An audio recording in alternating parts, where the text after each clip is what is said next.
So hello, what's up mga ka-J-Vlog? Welcome ulit sa panibagong video, and for today's video, ayan, pasensya nyo, medyo magulo pa yung background natin, pero ito na magiging setup natin sa studio. Ito na yung magkaka-studio na tayo, at this time, i-unbox natin yung isang mura na smartphone ngayon, which is a Poco C85. Maganda kaya to? Tara, check natin.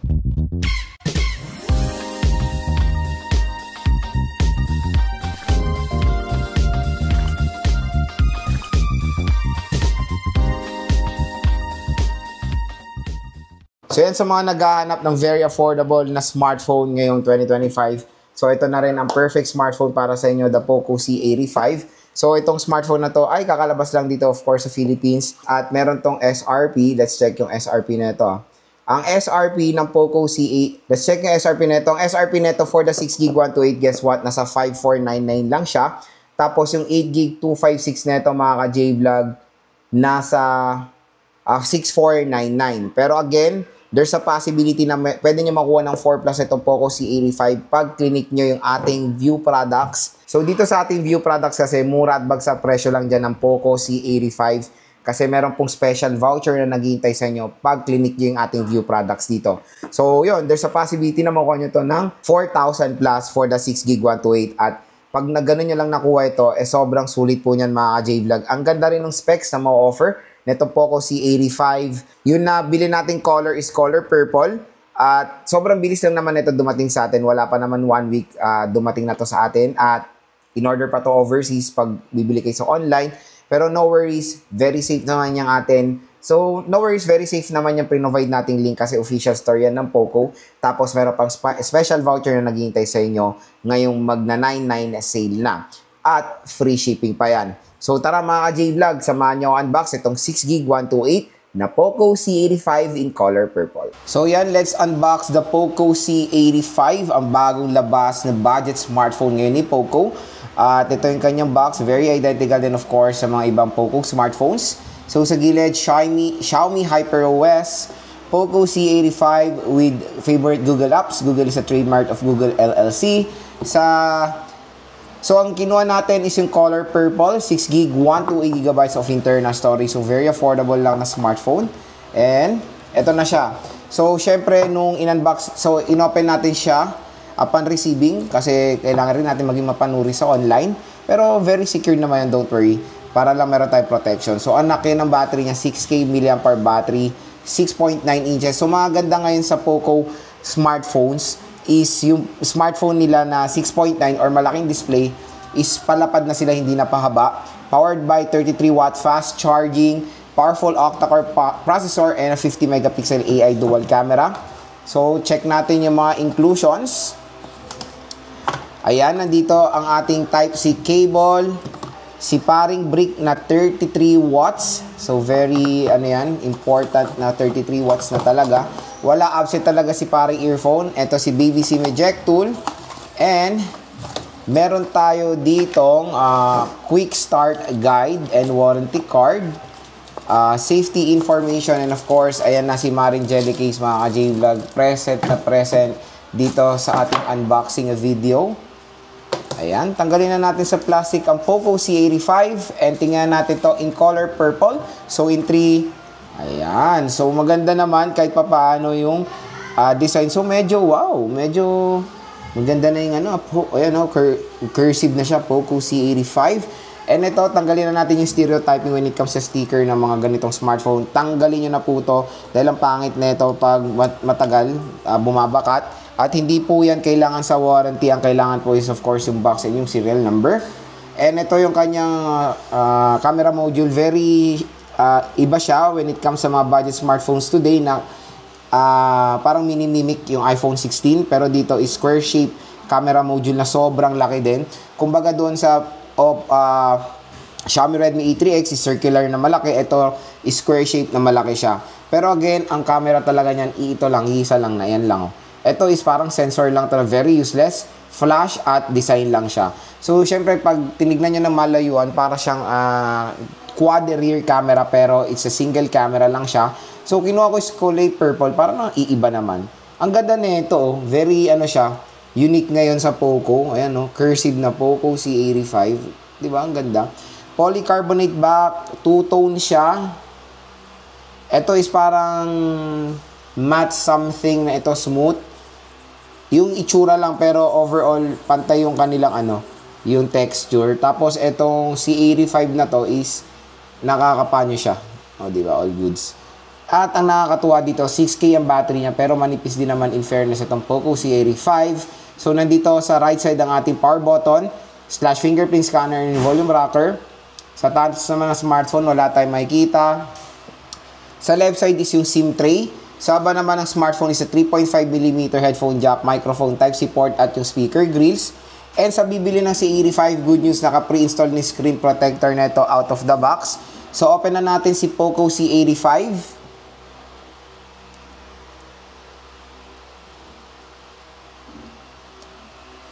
Ayan, Poco powered by Android. So habang nagsiset up, lagay natin si Marin Jelly Case. So si Marin Jelly Case, lagay nyo muna sa temporary case para ma-protectionan agad yung device nyo. Ayan, which is all goods.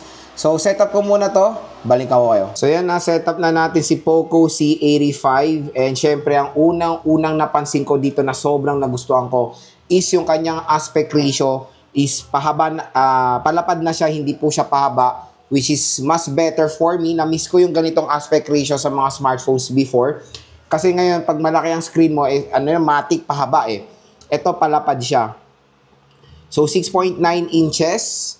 Napakalaki. Notch display na yan naman na talaga very common pa rin nakikita natin. And when it comes sa display na ito, I think mataas ang refresh rate din na ma-offer ng Poco C85. So, let's check. Custom refresh rate is up to 120Hz. So, hindi siya naka-fix na 120Hz. So, kung kailan lang pwedeng gamitin yung 120Hz, doon po yan nakaset. Kaya, up to 120Hz screen refresh rate lang siya. So, sa about phone naman, let's check. Xiaomi HyperOS, Poco C85, 25GB na po yung nakain na storage niya out of the box. Okay, detailed and specifications, 6GB of RAM, MediaTek Helio G81 Ultra.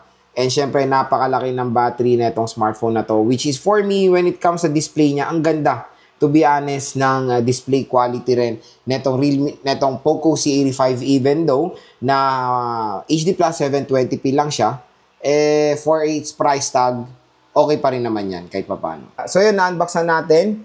Na-unbox na natin si Poco C85. This time, gusto ko i-share sa inyo yung mga gandang features din na itong smartphone na to. Kataksyon. So next, gusto ko i-share sa inyo yung first impression hands-on natin dito sa device na to. Kasi syempre, nung first impressions natin to, based lang sa specifications. So ngayon na hands-on na natin siya, nakita na natin siya ng actual, syempre mag-iiba yung pananaw natin sa first impression. Number one, sa display. Yung pinaka nagustuhan ko dito sa Poco C85, to be honest, yung display niya. 6.9 inches, pero may twist. Dahil palapad po yung screen neto, hindi po pahaba, na usually yan ay more on common na nakikita natin sa mga smartphones today na merong malalaking display, pahaba po sila.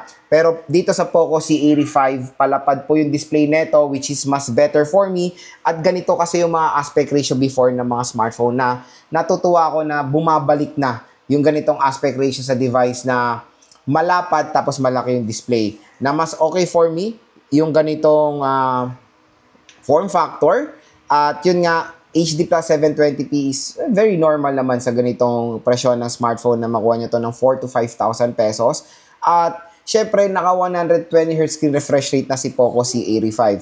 Which is, yun nga, pag nanonood kayo, pag naglalaro kayo ng movies, may enjoy nyo yung viewing experience dito sa device na to. Pero ito lang talaga yung which is na sobrang nalulungkot ako sa device na to is naka-notch display si Poco C85 na, again, for its price tag, dapat naka-punch hole na. Yung ibang mga competitors niya, lalo na pag Transsion, Tecno, Infinix, naka-punch hole display na yan, around 5,000 pesos, even Itel. Pero talamak talaga sa mga popular brands like Poco, Xiaomi, Huawei, Honor, and even Samsung, naka-notch display pa rin yung mga devices na yan. Again, tulad na sinasabi ko sa video ko, kung wala namang any cost, kumpletuhin yung notch display na yan or gawing bilog yan, gawin nyo ng bilog para mas better yung viewing experience natin. So, next is yung kanyang chipset. Ito, natatawa ako sa mga nagko-comment dito sa first impressions ko. nagrereklamo sila sa MediaTek Helio G81 Ultra na meron dito sa Poco C85 around 4 to 5,000 pesos. I don't know kung bakit nagrereklamo pa sila with that kind of chipset. Hindi po mabagal yung chipset na yan. Meron ako naka-argue dyan sa comment section na ba't daw si Samsung naka G99 nalagay daw. Yes, given. Naka G99 talaga ang Samsung S, ang Galaxy A07. Pero in what cost? Mababa yung RAM, mababa yung storage. Again, si Samsung nag-provide siya ng mataas na chipset pero binabalance niya para ma-meet yung G99 sa murang halaga. Dito, G81 Ultra for me is okay na yan as long as balance yung specifications. Biruin mo, naka G81 siya, tapos mataas ang RAM at ROM. Pinakamababa is 6GB 128. Ang pinakamataas is 8GB 256. So, again, when buying a smartphone, huwag lang tayo tumingin sa specs ng when buying a smartphone, yes, tignan nyo yung chipset, pero tignan nyo naman din kung magkano nyo lang nakuha yung smartphone. Buti nga nag-offer na mga brands ngayon ng ganitong presyo na hindi mabagal ng chipset. Paano naman noong 2020, 2021 na 6,000, 7,000, tapos ang chipset nila MediaTek Helio P35 at bagong labas na smartphone yun na sobrang sakit sa ulo ng chipset na yan. Pero G81 Ultra, several times na natin na-try yung chipset na yan. For me, all goods naman yan for gaming. It can handle modern games. Hindi siya smooth sa mga heavy games, pero it can run naman. Kaya no worries dito sa G81 Ultra dahil okay na okay rin naman yan gamitin pang laro. Again, hindi siya more on gaming-centric, pero it can handle games dahil balance din naman ang kanyang RAM at ROM. So, yun. At for me, for its price din na 4,000 to 5,000 pesos, 6GB of RAM is yung pinaka-the best na pwede na natin rin makuha. I know maraming mga brands na naka 4GB of RAM pa rin.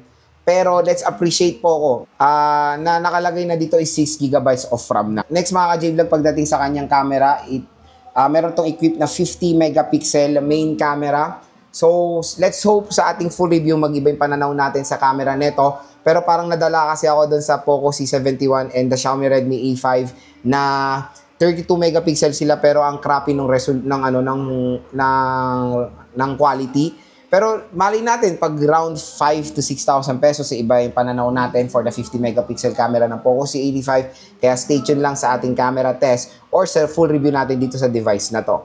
Pero 50 megapixel, syempre napakalaking specification yan for a camera. At usually yan din naman din yung nakikita natin sa ganitong presyohan. Next, yung kanyang speaker. So yung speaker niya, sad to say, it has only a single speaker. So, I don't know kung meron tong, tingnan natin kung may feature siya na beyond 100% volume. Next, yung design na itong device na to. So, yun nga, for me, okay din naman yung design ng Poco C85.